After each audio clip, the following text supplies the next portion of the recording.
Buenos días, hermanos. Dios los bendiga a todos. ¿Me escuchan bien? Un gusto estar con ustedes. Reciban saludos y bendiciones de parte del Señor en esta mañana. El hermano Manuel aquí está, ¿verdad?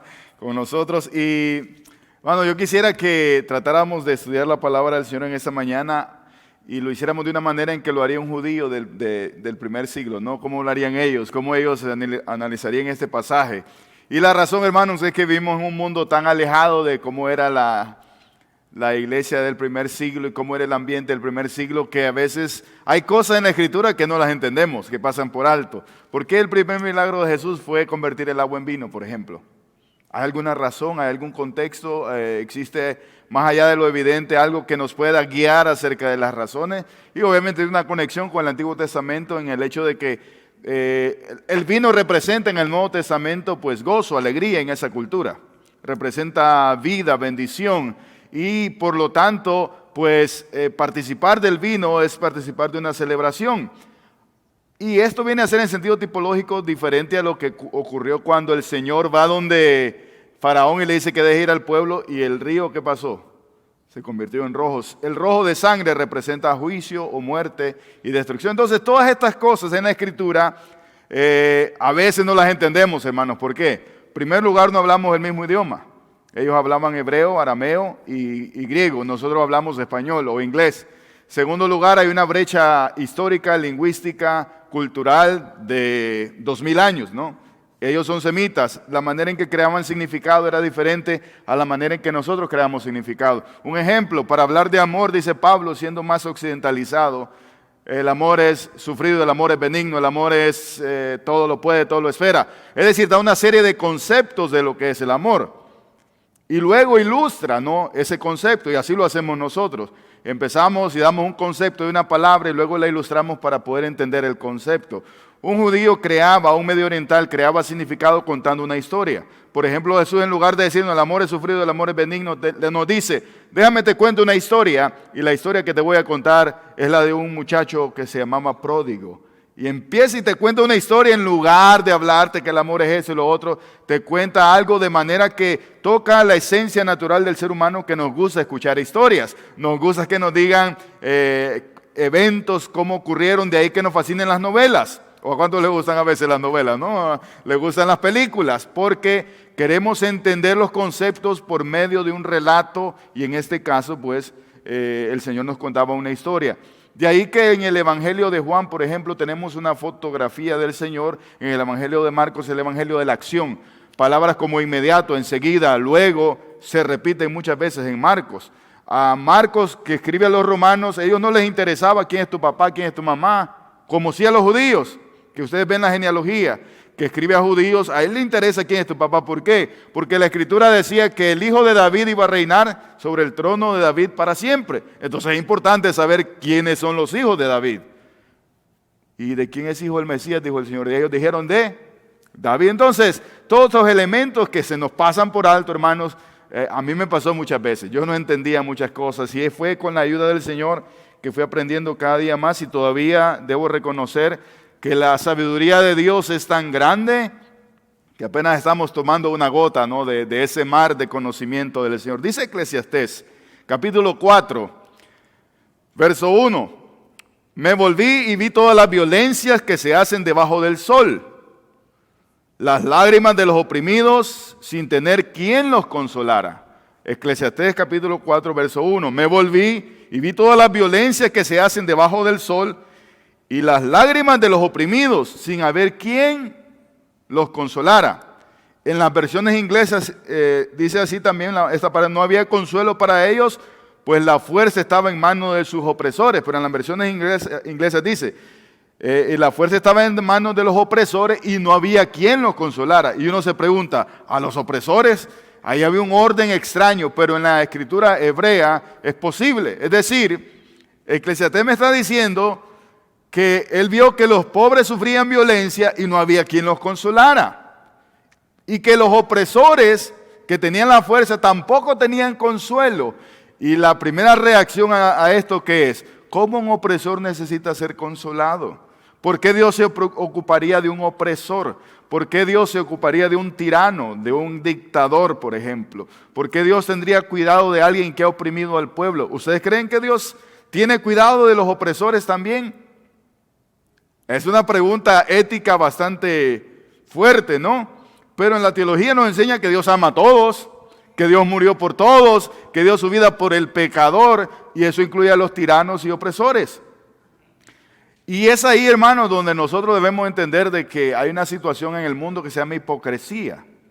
Y la hipocresía es olvidarnos que también Dios ama a los pecadores, a los opresores, a los sinvergüenzas, a los ladrones, a los mentirosos, a los avaros.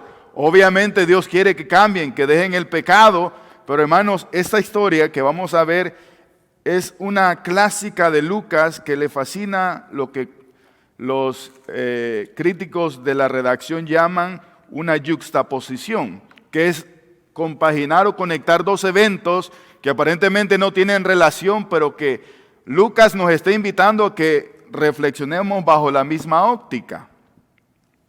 Y esto es lo que dice la palabra de Dios en el Evangelio según San Lucas. Se quedan en su mente guarden lo que dice Eclesiastés. Los oprimidos no tenían quien los consolara y los opresores no tenían quien los consolara. Y vamos a la historia del capítulo 18, verso 35. Aconteció que acercándose a Jericó, un ciego estaba sentado junto al camino mendigando. Y al oír la multitud que pasaba, preguntó qué era todo aquello. Le dijeron que pasaba Jesús de Nazaret. Entonces gritó diciendo: Jesús, hijo de David, ten misericordia de mí. Él no ve. Y los que iban delante le reprendían para que callara, pero él gritaba aún más fuerte: Hijo de David, ten misericordia de mí. Y hay varios elementos que vamos a detenerlo. En primer lugar, en la teología judía tradicional se decía que si alguien tenía una enfermedad era porque había pecado, que la debía. De hecho, los amigos de Job, cuando llegan donde él, en todo el libro, Job está preguntándole a Dios: ¿por qué me pasa esto? Si fueras hombre, yo expondría mi causa ante ti. Y yo sé que saldría bien librado de todo eso, porque Dios sabe que yo no he hecho nada malo. Bueno, en sentido general, porque solo hay justo uno, y este es nuestro Dios. Entonces, nuestro Señor Jesucristo. Entonces, estaba ahí el mendigo, que quiere decir que es un rechazado de la sociedad. Porque la sociedad de la época juzgaba de manera que los que tenían alguna enfermedad, pues Dios los había castigado. ¿Recuerdan la pregunta que hicieron los discípulos al Señor Jesús? ¿Qué le dijo? Señor, ¿quién pecó, este o sus padres? Porque o fueron sus padres o fue este el que pecó. Y la respuesta de Jesús obviamente los deja como impactados. Ni este ni sus padres pecaron, sino que está así para la gloria de Dios. Y te pregunto, en el sufrimiento, ¿cuántas veces te has escrutado preguntándote: ¿qué hice malo yo? ¿Qué dejé atrás? ¿Qué quedó faltando, Señor? ¿Por qué estoy sufriendo? Porque de alguna manera se nos ha dicho o se nos ha enseñado que si nos pasan calamidades es porque tenemos algún pecado oculto. Y hermanos, el Señor nos deja claramente en esa palabra que no es así. No es así, hermanos. Las enfermedades, los dolores no tienen nada que ver necesariamente con algún pecado oculto. De hecho, el que nunca tuvo pecado se hizo pecado por nosotros. Y dice que aunque nunca hizo maldad ni hubo pecado en su boca, con todo y eso Jehová quiso quebrantarlo, sujetándolo a padecimiento cuando haya puesto su vida en expiación por el pecado. Es decir, Jesús mismo no hizo nada y sufrió lo más horrible e indecible, hermanos, en este mundo. Entonces, tu sufrimiento no tiene que ver nada con el pecado. Obviamente, el pecado Dios quiere que lo dejemos. Sin embargo, aunque a veces hay consecuencias en el pecado, en este caso, el Señor le dice: ni este ni sus padres pecaron, sino que está así para la gloria de Dios. ¿Te has puesto a analizar que tu sufrimiento glorifica a Dios? Y uno dice: ¿cómo, Señor, vas a glorificar mi sufrimiento, tu nombre? Porque en el ejemplo de vida que das a otros, el nombre de Dios es glorificado. Y es lo que Job, aunque no entendía al principio, decía: yo quisiera que Dios me respondiera. Y en aquella aparente lejanía y silencio de Dios, el Señor le responde: hijito, aunque te explicara con plastilina, como decimos, no vas a entender lo que está pasando. Y a veces los predicadores cometemos el error de tratar de explicar a Dios Cuando Dios no puede ser explicado, hermano, sobre todo en una situación particular, específica. Yo no puedo explicarle al hermano Manuel, hermano, está sufriendo por esto y esto y esto y esto, porque Dios hace. No, de hecho los amigos de Job intentaron hacer eso y Dios le dijo, ustedes se me callan todos porque no están hablando lo correcto de mí. Y la manera en que el Señor le responde a Job es con una serie de preguntas. Hijo, ¿dónde estabas tú cuando yo fundaba la tierra? Dímelo si es que tienes inteligencia. Y le dice, ¿sabes dónde está la bóveda de la nieve y cómo funcionan las cosas en el universo?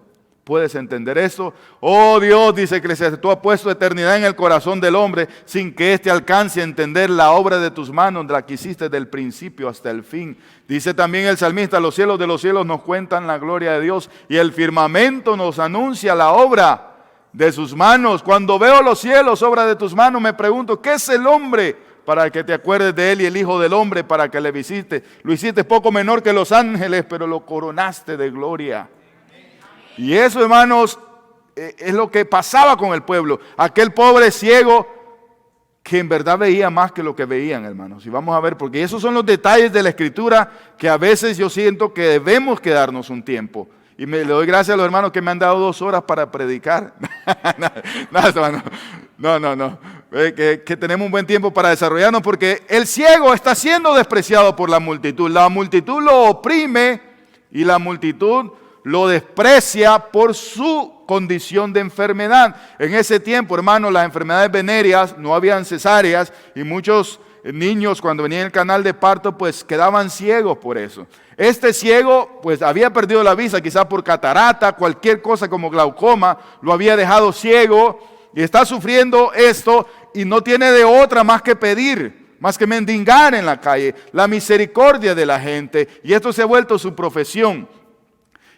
Pero todos le dicen que quien va pasando es Jesús Nazareno. ¿Cómo lo conoce él? ¿Como Jesús Nazareno simplemente? No, él sabe en su corazón que es el Mesías prometido, como los salmos reales nos dicen en el Salmo 2, porque se amotinan la gente contra el Señor. En este caso, el ciego ve más allá de lo evidente en sentido espiritual, porque es el único en la multitud que le grita un título mesiánico que queda establecido en 2 de Samuel capítulo 7, cuando el Señor le dice a David, ¿tú me vas a construir una casa? ¿Tú a mí? No, yo te voy a construir una casa a ti y tus hijos serán mis hijos. Y este pasaje se cita en Hebreos cuando dice, ¿cuál de los ángeles dijo Dios jamás, mi hijo eres tú, yo te he engendrado hoy? Refiriéndose en primer lugar a Salomón, luego como una multivalencia profética al Señor Jesucristo. Entonces le dice, no, todos tus hijos, pues siempre tus hijos se van a sentar en el trono. De hecho, esto lo había dicho también Jacob, capítulo 49 de Génesis, cuando dijo, el cetro, el bastón de mando quedará siempre en Judá. Siempre uno de los hijos de David iba a ser rey, es decir, primero Judá, luego el Señor le hace el pacto davídico y le dice, ¿sabes qué? Uno de tus hijos va a ser rey para siempre. Para siempre. De ahí la importancia de que, ¿quién es tu papá? Y le dice el Señor una vez a los que estaban ahí siempre queriéndolo molestar, ¿de quién es hijo el Mesías? De David, le dijeron. Y entonces, ¿por qué David le dice, dijo el Señor a mi Señor, siéntate a mi diestra tras que ponga a tus enemigos por estrado de sus pies? Si es su Señor, ¿cómo pues? Si es su hijo, ¿cómo pues lo llama su Señor?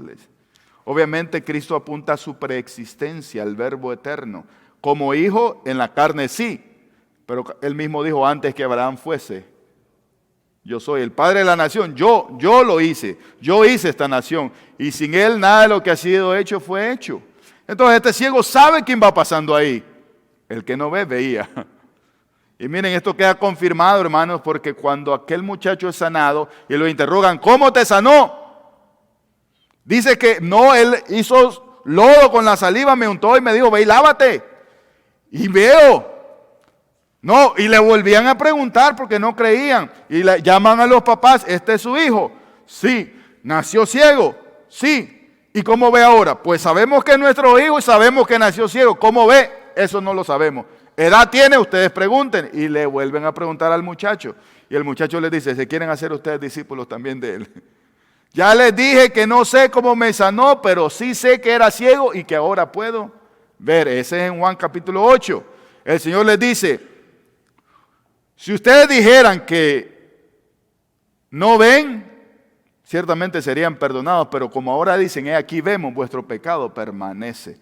Hermano, no es necesario a veces ser ciego físico para poder ver las cuestiones espirituales. Ahí había un ciego físicamente y un montón de ciegos espirituales, porque no podían reconocer que tenían enfrente la majestad de Dios. Si ven la inefable ironía y la digamos, paradoja de lo que está sucediendo. Aquí van gritando, van con él contentos, este es el Mesías que nos va a liberar de los romanos, los va a destruir. Pero el ciego dice, no, ustedes no saben quién tienen en presencia. Tienen a Dios mismo, Emmanuel, Dios con nosotros, porque la Virgen concebirá y dará a luz un hijo y llamará su nombre Emmanuel, admirable consejero, Dios fuerte, príncipe de paz. Y entonces el ciego dice, aquí la oportunidad. Y hermano, Jesús nunca volvió a pasar por Jericó. Nunca volvió a pasar por Jericó. Así que tuvo que aprovechar el ciego. Y cuando decían, cállate hombre, ¡ey! Como cuando uno le estorba cuando está alabando al Señor al otro, ¿verdad? Está siempre gritando con sus cantos, sus oraciones, no deja ni dormir el vecino, siempre alabando. Al que no cree se le hace molesto, pero él dice que insistía y gritaba aún más. Porque dice, para que callara, pero él gritaba aún más fuerte, Hijo de David, ten misericordia de mí, con todo el pulmón, hermano. ¿Cómo son tus plegarias? Tímidas, timoratas. Ay, Señor, a veces hay que gritarle todo nuestro corazón, como a veces también hay que hacerlo en voz baja. En ese tiempo era inusual que la gente orara en voz baja y que leyera en voz baja. De ahí que cuando Ana está derramando su corazón, le dice, mujer, digiere tu mosto. ¿Estás borracha? No, Señor mío. No, varón de Dios, sabe el Señor que he derramado mi alma. Dice, que si Él me da un hijo, yo se lo devuelvo. Y ese es Samuel, ¿no? Pero en ese caso, entonces, la multitud lo echa de menos, lo desprecia, lo aparta. Él insiste porque entiende que su única salvación, la única sanidad posible es Dios. Es posible que el médico a veces te dé noticias tristes, pero dice que el siervo de Dios no teme malas noticias. Muchas son las aflicciones del justo, pero de todas ellas la librará el Señor. A veces te va a decir el del cáncer, ¿no? No hay nada más que hacer. Ya no hay nada más que hacer con la terapia. Yo no puedo hacer nada. Y cuando los médicos no pueden hacer nada, me pregunto si Dios puede hacer algo. Él siempre puede hacer algo si Él lo quiere. Y el ciego lo sabía. Entonces Jesús dice, hey, pues va a poner atención a este. ¿Cómo es posible que el Mesías, el santo de Dios, le ponga cuidado a un vulgar pecador como el que está en el camino? La multitud dice, se para el Señor, lo manda a llamar. Y dice aquí, Jesús entonces deteniéndose mandó a traerlo a su presencia. Qué bonito debe ser estar en la presencia del Señor siempre, ¿no? Es lo que dijo David, una cosa he demandado y esta buscaré, que esté yo en la presencia y en la casa de Jehová todos los días de mi vida para contemplar la hermosura del Señor. Pablo dijo, una cosa hago, prosigo a la meta, al premio del supremo llamamiento en Cristo Jesús, Dios nuestro. ¿Qué dijo el muchacho? Una cosa sé, que antes no veía y ahora sí. Y ese le dice, tráigalo a su presencia. Cuando él llegó le preguntó diciendo, ¿qué quieres que te haga? La pregunta de Jesús es extraña, ¿no? ¿Cómo que no? Dios no sabe qué es lo que necesito yo. Si antes que diga la palabra él ya la sabe. Pero hermano, decía Hipócrates, ¿estás dispuesto a renunciar a aquello que te enfermó? ¿Estás dispuesto a dejar el pecado que te hace mal? La pregunta del Señor Jesús no es descabellada porque el pedir se volvía una profesión. Alguien que no había aprendido quizás ninguna actividad, no tenía ningún estudio. De hecho, la única fuente de ingreso sería su ceguera. Pero si lo sanaba, ahora la única fuente, entonces se acababa. Tenía que ir a buscar trabajo. La pregunta del Señor es, ¿estás dispuesto a cambiar de manera radical tu vida? Y aceptar los desafíos de tu nueva condición. Porque cuando Dios nos sana, hermanos, es para trabajar, no es para estar en una hamaca. Vas a hacer lo que te corresponde. Y dijo el ciego, ¿qué quieres que haga por ti? Y también esto se conecta con lo que veníamos hablando. Él sabe que Jesús es el Mesías y que es poderoso y que es Dios. Porque si yo tengo enfrente al presidente Biden y yo tengo una ceguera que nadie puede curar, yo le digo, bueno, que me dé unos 20 millones de dólares, pues para vivir ya no estar en la calle. Y así tranquilo, ¿no? Le pago a alguien que me lleve de aquí para allá, como aquel que estaba, que era bien perezoso, perezosísimo. Y estaba ahí y le dijo, salió un genio, ¿no? ¿Qué quieres que te dé? Le dice. Y le dijo, no, tengo pereza de pedir los 3 deseos. Así de perezoso. Y le dice, no, dímelo, dímelo. Y le dice, es que quiero un caballo. ¿Un caballo? Sí. Y el segundo deseo, un hombre musculoso, sí, concedido. Y el tercer deseo, una ardilla, le dijo. Que quedó el genio preguntando. Y le dice, ¿y para qué quieres un caballo? Para que me ande de aquí para allá, le dice. Y el hombre, para que me suba el caballo y me baje del caballo. Y la ardilla, para que le haga así al caballo. Así de perezoso era el tipo. Le dice el Señor, ¿estás dispuesto a renunciar a lo que pudo, a tu cambio, a lo que te va a tocar ahora? Te va a tocar trabajar. Dijo, Señor, que reciba, que recobre, dice Juan. Se llamaba Bartimeo, dice Mateo. Que recobre, dice Mateo, la vista. Jesús le dijo, recíbela.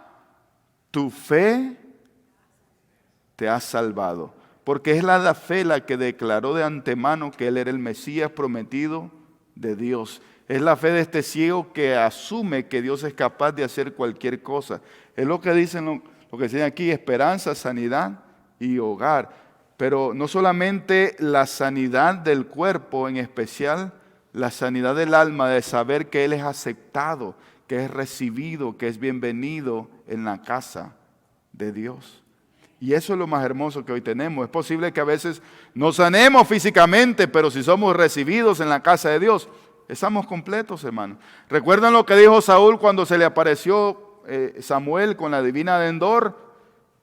Y le dice, estoy muy angustiado porque le hablo a los profetas, no me dicen nada. Le pregunto al Urín, la tabla binaria, sí o no, no me dice nada. Y estoy muy angustiado, ¿por qué? ¿Por los filisteos? No. ¿Porque está muerto Samuel? No. Porque Dios se ha apartado de mí, le dice.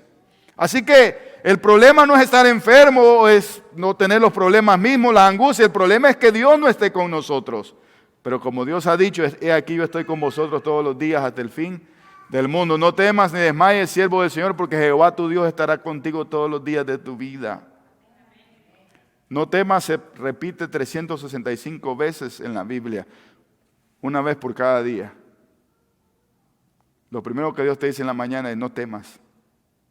Y mañana te va a decir no temas. Y mañana, pasado mañana, no temas, porque aunque el mundo se conmueva, yo voy a estar contigo. Estaba en la presencia de Dios, estaba sanado, recibe la vista. Jesús le dijo, recíbela, tu fe te ha salvado. Al instante, dice Lucas. No mañana ni pasado, porque las sanidades bíblicas eran de inmediato, hermano. No es que voy a empezar a temblar, a que me va medio sano. No, es inmediato. Como dijo el Señor, ¿quién me ha tocado? Señor, si te parece que te llevan en esos buses del Transmilenio, ¿no? Que vas apretado, apachurrado. Todo el mundo ya te tocó. No, dice, yo sentí que ha salido poder de mí. Las sanidades en la Biblia siempre eran al instante, de inmediato, ni a medias, no, completas. ¿Se imaginan la alegría de aquel hombre de poder ver otra vez el paisaje, poder ver el rostro de su familia, de sus hijos, poder ver el rostro de aquel que lo amó desde el vientre de su madre, el que lo había sanado? Son cosas extraordinarias.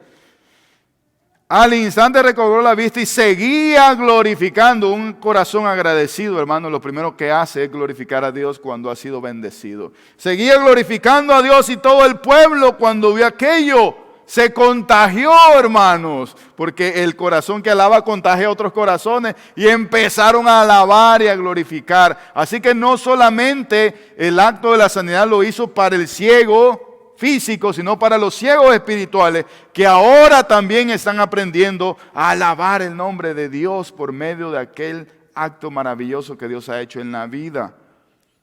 ¿Alabas a Dios cuando Dios te bendice? Porque incluso en el tiempo de la angustia es una bendición de Dios. Acuérdense, está así para la gloria de Dios, para que Dios sea glorificado y Dios sea exaltado. Parece que la historia termina ahí. Ustedes saben que las divisiones de los capítulos se la inventaron en el siglo XVII, XVIII, pero en el Evangelio de Lucas las historias están pegadas. No hay capítulos, versículos, están unidas.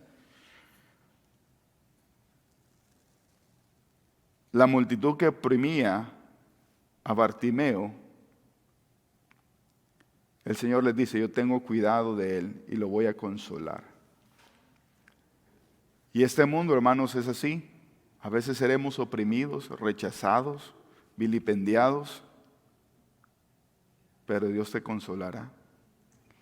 Pero ten cuidado que tú no te conviertas en un opresor, o yo me convierta en un opresor. Porque estos que estaban oprimiendo a este ciego, también habían sido oprimidos por otro. Y es lo que sigue en la historia. Habiendo entrado Jesús a Jericó, iba pasando por la ciudad y sucedió que un hombre llamado Zaqueo, que era jefe de los publicanos y rico. Mateo era el de los que estaba a la mesa, porque dice que dejando la mesa siguió al Señor. Este era el jefe de Mateo, digamos, si fuera en su zona.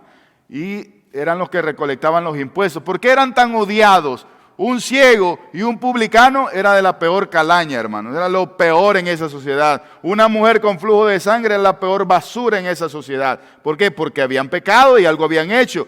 Este era un traidor prorromano que oprimía a su propia nación para quedar bien con los invasores de la tierra. Si ven por qué lo odiaban tanto los publicanos, eran algunas de las cosas que no podían ser un hijo de un judío, es ser publicano, o casarse con gente pecadora, o juntarse con gentiles. Vosotros sabéis cuán abominable es para un judío entrar en casa de gentiles, dijo Pedro. Pero el Señor me dijo, a lo que Dios santificó no lo llames tú común, inmundo, así que mata y come. Pedro estaba recibiendo una lección tremenda, ¿no? Porque nosotros tendemos a decir, esto es puro, esto es santo, esto es inmundo, esto es correcto, esto es limpio, ¿quién puede decir eso sino del Señor? Entonces Zaqueo, el inmundo, la peor basura de la sociedad de esa época, era muy rico, procuraba ver, aquel no miraba, pero sabía quién venía, ¿ves? No podía verlo, pero lo oía. Pero este quería ver al Señor Jesús, cómo sería, porque ya había escuchado él, cómo será, será alto, será blanco, será corpulento, será fuerte, será guapo, será de Nicaragua, será de Colombia, qué sé yo, será de Puerto Rico, sabrá tocarlo con gobe, saber cómo será, estaba curioso y dice que era un poquillo bajo de estatura, ¿no? No lo podía ver por causa de la multitud, pues este era pequeño de estatura, pero ¿qué hay por causa de la multitud? Recuerdan que él es odiado. Cuando en Hechos nos dice en el capítulo 28 que estaban los sicarios, eran tipos que andaban con una daga, eran celotes que querían a toda costa matar a todo aquel prorromano, herodiano o soldado romano que ellos encontraban en el mercado, que estaba descuidado, lo degollaban. Entonces, una multitud para una persona bajita era peligroso. ¿Por qué? Como dice en mi país, le iban a pasar factura. Porque ¿cómo se había hecho el rico? Él se había hecho rico porque Roma le exigía el 25% de taxación o de impuestos a la gente. Y sobre ese 25% lo que él quisiera ganar. ¿Se imagina que habían publicanos que tomaban el 50% de los ingresos y de la productividad de toda la nación? Es decir, que si usted ganaba 40, le quitaba 20,000 el publicano. ¿Quién está contento? Si con que la IRS no nos quita tanto y así ya no nos gustan sus cartas, no digamos que un publicano llegue a mi casa y me dice, bueno, 5 gallinas, 4 son para mí. 4. ¿Cuánto tiene en su cartera? $1,000. 700 son para mí. O 500 son para mí. Imagínense, hermanos, con que a veces nos duele dar la ofrenda. Como un hermano sacó un billete un día, le salió uno de 100 y dijo, va de retro Satanás, y lo volvió a meter. Y le sale un billete de uno todo mal matado, gloria a Dios, y lo echó en la ofrenda. Somos tremendos, hermanos. Entonces, así, hermanos, este hombre se había hecho rico, era pequeño, y dice, si yo me voy a la multitud me degollan. Porque el que las debe, las sabe, ¿verdad? El que las sabe que las debe, no las quiere pagar. Y tonto no era, tenía la gran curiosidad. Y se va La Escritura nos dice, corriendo delante se subió a un árbol de sicómoro para verlo porque había de pasar por ahí. Miren, la procesión va allá, se sube al árbol pequeñito. Son árboles bien frondosos que tienen muchas ramas. El pequeñito, aquí no me ve nadie. Pero le pasa algo curioso. Cuando Jesús llegó a aquel lugar mirando hacia arriba, ya Jesús sabe dónde está él, ¿verdad? Él cree que nadie lo está viendo. Se va escondidito por allá y se mirando hasta arriba. Ya nos exhibiste, dijo aquel. Estaba así y lo ve. Y no solamente Jesús lo ve, sino que lo ve la multitud. ¿Por qué la multitud se preocupa de los árboles de sicómoro? ¿Y por qué dice que saliendo de la ciudad? Estos árboles nunca estaban dentro de la ciudad. Y uno que lee esto no le pone atención, ¿verdad? Se subió al árbol y no dice qué árbol era. ¿Pero por qué? Eran árboles tan frondosos, con ramas tan largas, que según, acuérdese que es víspera de la Pascua, una de las fiestas más importantes de los judíos. Si un animal muerto tocaba ese árbol y está dentro de la ciudad y la gente pasaba debajo de ese árbol, contaminado ceremonialmente, usted no puede participar de la Pascua. Se le acabó la festividad todo ese año. Usted no puede tener su Navidad, su árbol, no puede tener nada. O su cumpleaños se le pasó ya no puede participar, son 7 días. Entonces los judíos siempre miraban un árbol de esos y ponían cuidado, no estará un sopilote muerto o una aura, le dicen en algunos países, no estará un animal muerto ahí, no lo habrá tocado. Acuérdense que este publicano es considerado inmundo según la ley. La mujer samaritana igualmente. ¿Cuántas veces hemos leído que le dice, Señor, dame de beber? Como tú siendo judío me pides a mí, mujer samaritana, que te dé de beber. Y dice Juan, y judío y samaritano no tienen tratos entre sí. Es decir, no usan los mismos vasos, porque guácala, dice el judío, me contamino. Y así andábamos en la pandemia, hermano. ¿Verdad? Y está bien, hay que cuidarse, hermano. Hay que cuidarse. Pero en ese tiempo no era un virus, sino una cuestión religiosa meramente. Me voy a contaminar. Y lo ven hacer. ¿Se imagina la multitud como está ahora? Mira quién está ahí. Ya lo va a reprender el Jesús. Y cuando Jesús se vaya, nos vamos a encargar de él. Ah, muchachito, ¿te acordás cuando me quitaste de más? Son miles de personas. ¿A qué hora ese hombre se arriesgó para ir a ver a Jesús? Estaba en tremendos problemas. Jesús lo sabe. Y uno dirá, ahora sí le va a tocar el castigo divino a este hombre por opresor, por sinvergüenza, ladrón y despiadado. Y todos están esperando que llegue el hermano y les dé una tremenda regañada a aquellos pecadores sinvergüenzas. Porque esos son los predicadores que gustan, los que nos meten una buena regañada. Pues fíjese que el Señor no lo regañó. La tradición de los rabinos exigía que Jesús se quedara a dormir en la casa de las personas más nobles del pueblo, es decir, otro rabino, un escriba, un maestro, pero no se vaya a meter con un publicano, un cochino pecador. Ahora imagínense ustedes cómo somos nosotros. ¿Se imaginan que de repente vengo yo a visitarlo, hermano, les predico y viene una persona que se dedica a la prostitución buscando de Cristo? Miren cómo somos. Y me dice, hermano, fíjate que yo vivo ahí con mis papás, con mis hermanos, y se puede quedar en mi casa. Sí, amén, gloria a Dios. ¿Qué pensarían ustedes de mí? Ahí donde el Señor nos está enseñando una cuestión que es terrible. Somos a veces de doble rasero, somos de doble estándar. O si viene un borracho ahí, ¿verdad?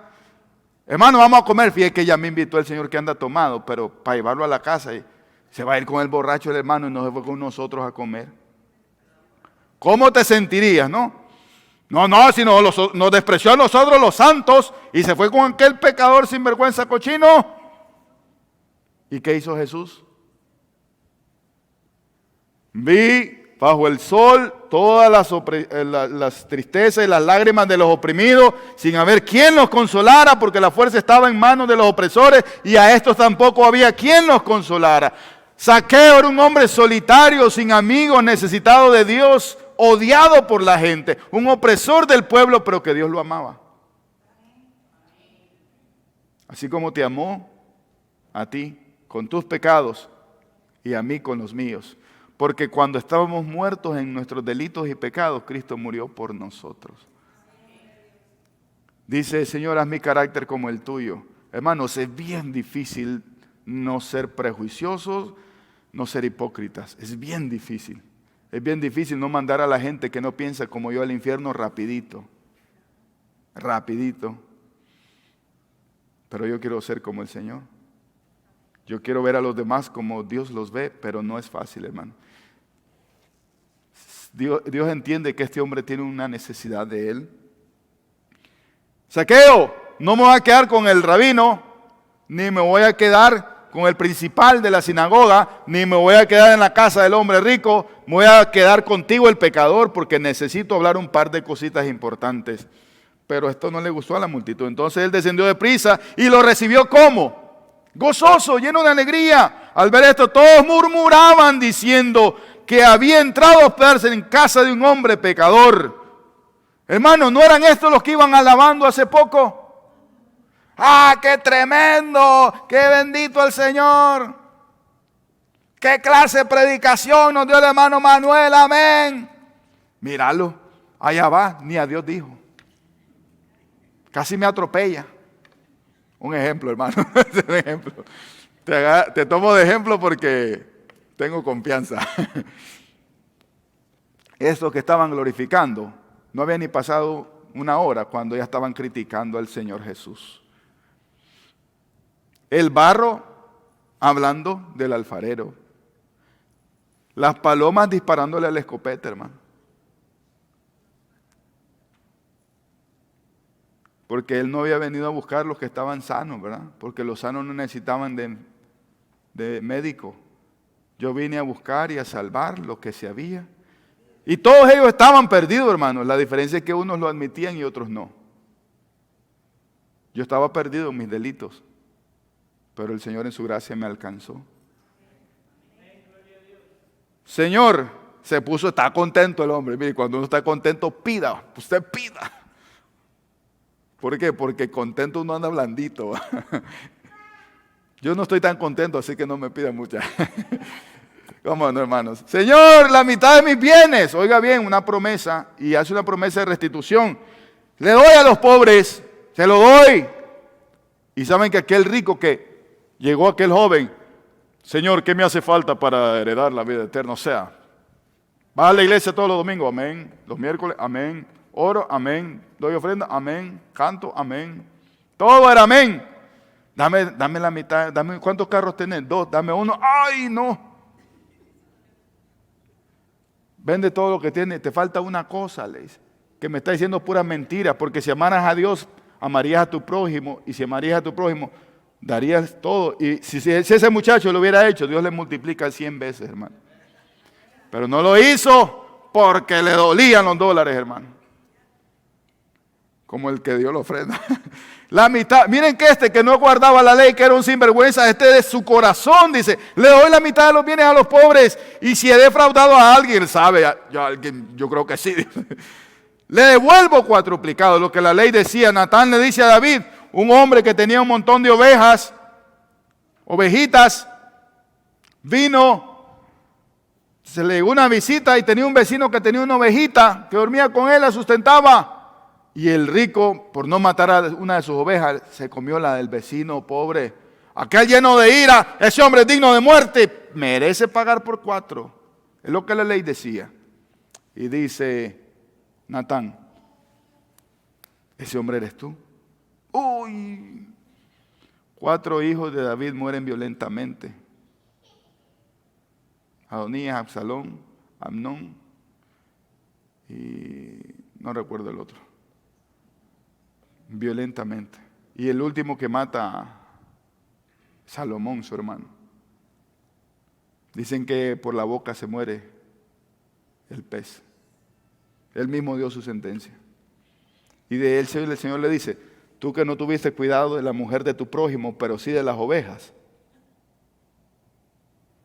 vas a saber lo que has hecho. Porque Urías era uno de sus mejores amigos, era de los 37 valientes de David.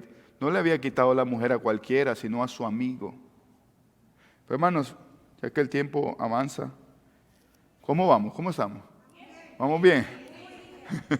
Entonces, dice aquí, da la mitad de los bienes y se lo devuelvo cuadruplicado, es decir, 4 veces le voy a pagar todo lo que la gente me diga como demanda la ley, aquel muchacho que se había ido lejos de la casa de su padre, le dice, ya no soy digno de que me recibas como tu hijo, recíbeme como uno de los trabajadores, es decir, y no me pagues nada, voy a empezar a devolverte. De hecho, decían los escribas, los fariseos a sus hijos, no te hagas pastor, porque aunque la idea de pastor es bonita en el Antiguo Testamento, Salmo 23, Dios es nuestro pastor. Hermano, si a usted se le perdió una oveja, tenía que pagarla, a veces cuadruplicada.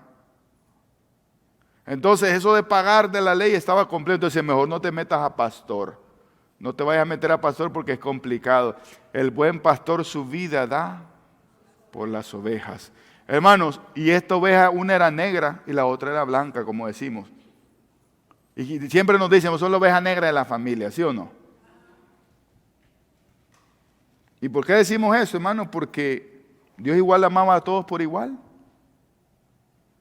Y Él dice en la teología de Pablo, no hay varón, no hay judío, no hay esclavo, no hay libre, no hay mujer, no hay nada, no hay distinciones, todos son necesitados de la gracia de Dios. Yo se lo pago, dice, yo se lo devuelvo. Jesús le dijo, hoy ha venido la salvación a esta casa. Hermanos, ¿qué dijo Simón el ciego? Ahora despides a tu siervo en paz. Aquel viejito, ¿verdad? Que estaba esperando cuando venía el Mesías. Porque mis ojos han visto tu salvación. Este quería ver a Jesús, la palabra de Jesús, Yeshua, que significa Jehová o Dios salva. Entonces dice, hoy ha venido la salvación a tu casa, es decir, hoy le ha venido la palabra encarnada a habitar contigo. Zaqueo. Hermano, nunca nadie murió en presencia de Dios. De Jesús, nunca nadie. Nunca nadie murió en presencia de Jesús. Ni nunca nadie fue rechazado estando en la presencia del Señor. Nunca nadie fue defraudado estando en presencia del Señor. Dice, hoy ha venido la salvación a esta casa, por cuanto Él también es hijo de Abraham. Yo vi bajo el sol y no había quien consolara a los oprimidos y a los opresores tampoco. Y cuando yo leí esta historia me di cuenta que Dios sí toma cuidado de los opresores también, hermano. De los opresores. Porque cuidó de aquel ciego cuando la multitud lo oprimía, pero también cuidó de Zaqueo, el que había oprimido a esta multitud antes. ¿Saben por qué, hermanos? Porque no hay justo ni aun uno, porque todos somos pecadores, porque todos alguna vez hemos fallado, porque hemos quedado corto en la justicia divina, porque Dios siempre nos da segundas, terceras, cuartas, quintas oportunidades, y sobre todo, hermanos, porque esa era la naturaleza de su misión, porque el Hijo del Hombre vino a buscar y a salvar lo que se había perdido. Ahora analicemos, ¿alguna vez habían estudiado de esa manera estos pasajes? ¿Los habían entendido así? Pues yo les voy a decir algo, no son míos, hermanos. Están en la Biblia. Es conocimiento de Dios, es palabra de Dios. ¿Y por qué nos emocionamos? Porque Dios conoce la necesidad del corazón y del alma de cada uno de nosotros. Porque Dios entiende que por esta palabra seremos vivificados. Cuando en la tentación está en él, le dice el demonio, Satanás, diabolos, si eres hijo de Dios, pone en duda la condición del Señor. Si es que eres hijo de Dios, haz que estas piedras se conviertan en pan. ¿Sabes qué? Porque soy hijo de Dios, soy obediente hasta la muerte. Y dijo, no solo de pan vivirá el hombre, sino de toda palabra que sale de la boca de Dios. Porque la palabra de Dios es viva y eficaz, más cortante que una espada de dos filos. Y dice Juan, aquella luz verdadera venía a este mundo. Y dice, al Padre nadie lo ha visto jamás. El único que lo ha visto es el Hijo, dice en el verso 18. Pero este nos lo ha revelado. Es decir, nos ha contado una historia de cómo es el Padre. Jesús aquí nos está diciendo cómo es Dios. Pero me está diciendo que nadie lo ha visto. Sí, pero como lo que yo te estoy predicando y diciendo, dice Jesús, y mi manera de actuar te revela quién es verdaderamente el Padre. Y el Padre a todos recibe. Y le dijeron después sus discípulos, muéstranos al Padre y nos basta. Y le dice Jesús, ¿qué? ¿De veras? El que me ha visto a mí, ha visto a mi Padre. Si puedes creer esto, ya has visto al Padre. Esa palabra que dice Pedro, por la palabra fueron hechos los cielos y la tierra, por el aliento de Dios. Y cuando hizo al hombre del barro, le dice que sopló hálito, aliento de vida. Sabemos, dice Hebreos, que por la palabra fueron hechos los cielos y la tierra. Dice Pedro, en el tiempo antiguo, la palabra fue hecha por la palabra fueron hechos los cielos y la tierra. Y luego dice, y por el agua subsisten. Y dice, en el principio el Espíritu de Dios se movía sobre... ¿Sí ven la conexión? Y sin Él, hablando del Señor, en el principio era el Verbo era con Dios y el Verbo era Dios. Y en Él estaba la vida y la vida era la luz de los hombres. Y sin Él nada de lo que ha sido hecho fue hecho. El Dios que hizo el mundo y todo lo que en Él hay, siendo Señor del cielo y de la tierra, no habita en templos hechos de manos humanas, ni es honrado por manos de hombres, como si tuviera necesidad de algo, pues Él es quien da a todos vida, aliento y todas las cosas.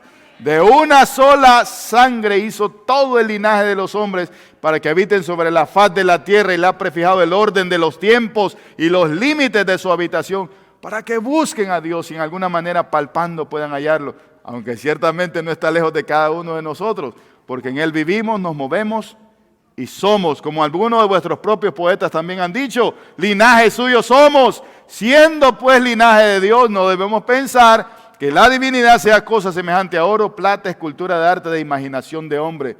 Mas Dios, pasando por alto los tiempos de esta ignorancia, manda a todos los hombres en todo lugar a que se arrepientan, porque ha establecido un día en el cual juzgará al mundo con justicia, por medio de aquel varón que designó, acreditándolo ante todos con haberlo levantado de entre los muertos. Y termino diciéndoles, ustedes mataron al autor de la vida, le dice el Señor, el Pedro a los fariseos en el templo. Ustedes lo mataron, dice.